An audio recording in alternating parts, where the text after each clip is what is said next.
Hi, Juliette. Hello. So you've been teaching now for 6 months, so tell us about where you're teaching and what it's like.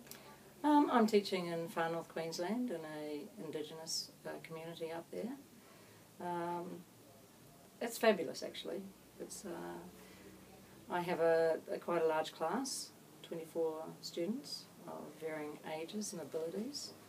Well, actually not abilities, but varying ages. Mm-hmm. I have from year 2 right up to year 8, and a healthy mixture between girls and boys. Mm-hmm. Yeah.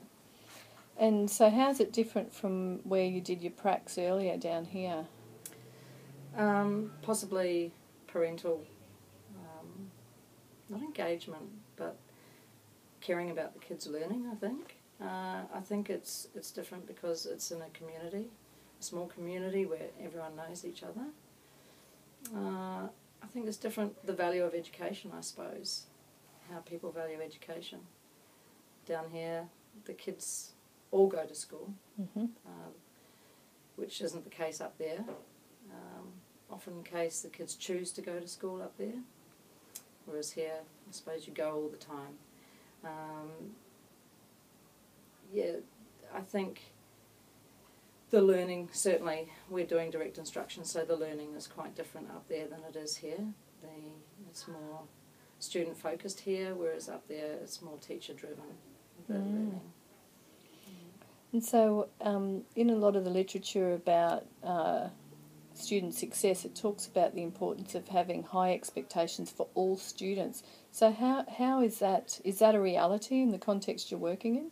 And how do you do that? Well, it has to be a reality. I mean, you have to have high expectations for the kids and for yourself also as a teacher.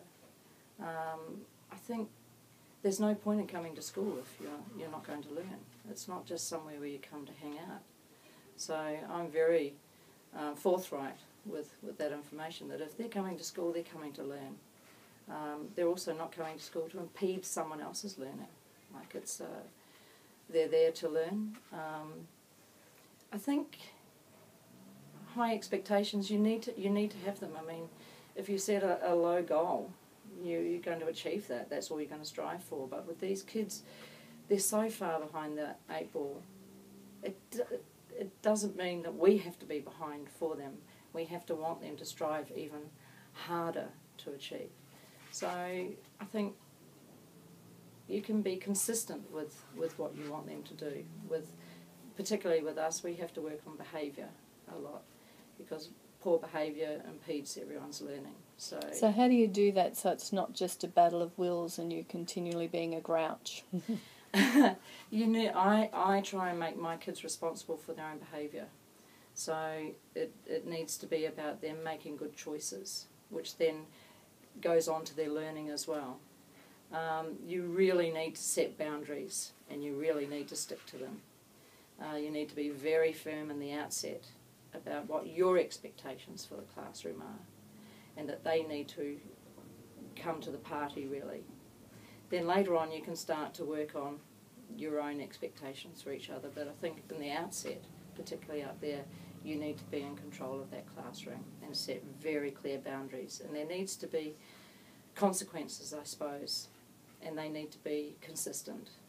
So that the children need to know what is going to happen. I think that's really important at the start. And what about rewards and acknowledgement? Well, the rewards, the children up there are very extrinsically motivated. Yeah. So we need to have lots of prizes. Sultanas go a long way. You can get them to do a somersault for a sultana. Really, I'm not joking. So that's we need to give them prizes. And then eventually they start to, I suppose, they're not in trouble, or they're having a good day. And so in the end that becomes their motivation. But certainly at the start, you need to give lots and lots of prizes. And some people will always only be good for prizes. Some people will always be good regardless. But some people certainly will be motivated by extrinsic things. Yeah. And what happens if if a kid's having a bad day and things like that? How do you work with that? It depends.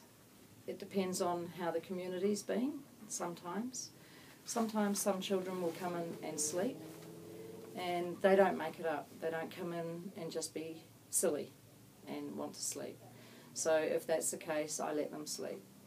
I put them somewhere quiet because it's a safe environment in the classroom. So I give them somewhere to sleep.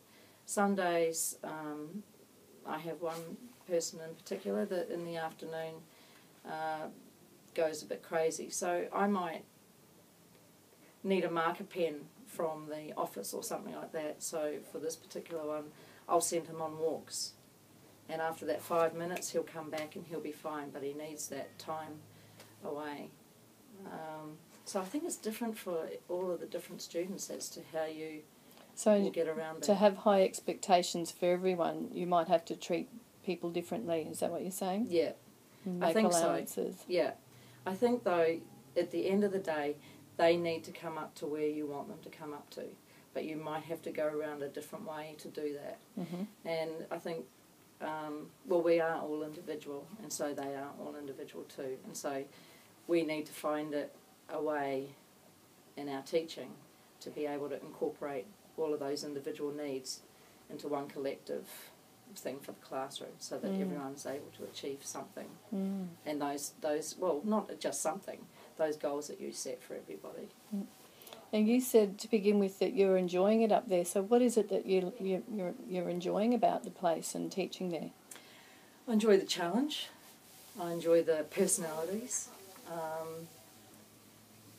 I love the kids.